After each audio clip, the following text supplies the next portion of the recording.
प्रायः देखा गया है कि तुलसी का जो पौधा होता है वो सभी भारतीय घरों में पाया जाता है। तुलसी का हमारे जीवन में बहुत ही अधिक महत्व है। जहाँ तुलसी निवास करती हैं वहाँ साक्षात लक्ष्मी का निवास माना जाता है। कई लोग बिना नहाए धोई तुलसी जी में जल देते हैं, तो यह एक अच्छी बात नहीं है। आपको हमेशा नहा धोकर ही तुलसी में जल अर्पण करना चाहिए। और सूर्य को जल देते समय भी आप जो जल गिराते हैं वह तुलसी में गिरा सकते हैं। तो यह भी नारायण, श्री नारायण, सूर्य नारायण का ही रूप है। लक्ष्मी जहाँ तुलसी माता होती है वहाँ आपको सुबह के समय अगर आप चाहें तो दीपक भी लगा सकते हैं और धूप बत्ती अगरबत्ती भी कर सकते हैं। अक्षत भी आप डाल सकते हैं तुलसी माता में। लेकिन रात को आपको संध्या के समय, साय के समय आपको तुलसी माता के नीचे अवश्य ही एक देसी घी का दीपक प्रज्वलित करना चाहिए।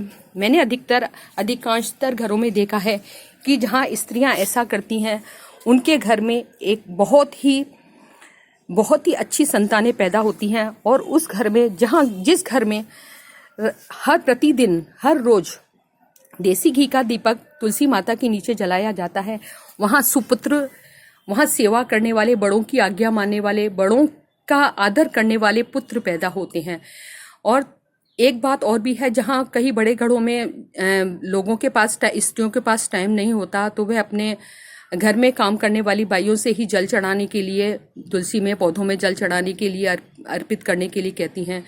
तो यह बिल्कुल भी नहीं करना चाहिए। इसके अलावा पीरियड्स के दिनों में औरतों को इस तुलसी माता से बिल्कुल दूर रहना चाहिए। नहीं वहाँ आसपास कपड़े सुखाने चाहिए।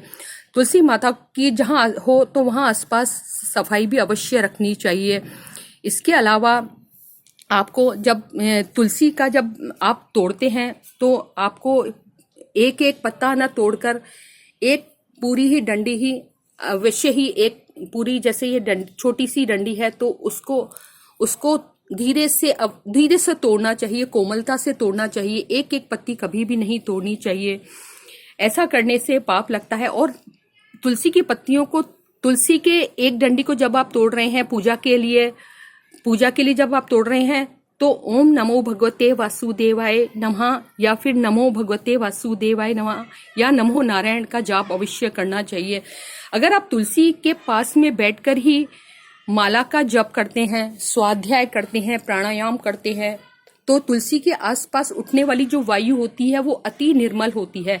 तो वहां बैठकर आपको माला का जो फल होता है वो अनंत गुना मिलता है। यदि आप यह कार्य सुबह सूर्य की उपस्थिति में और तुलसी माता की उपस्थिति में प्लस दीपक जलाकर भी करें तो आपको अनंत फल मिलता है। आशा है मुझे आप सबको मेरी ये जानकारी जो है वो अच्छी लगेगी और आप इसका लाभ अवश्य उठाएंगे। जय माता की।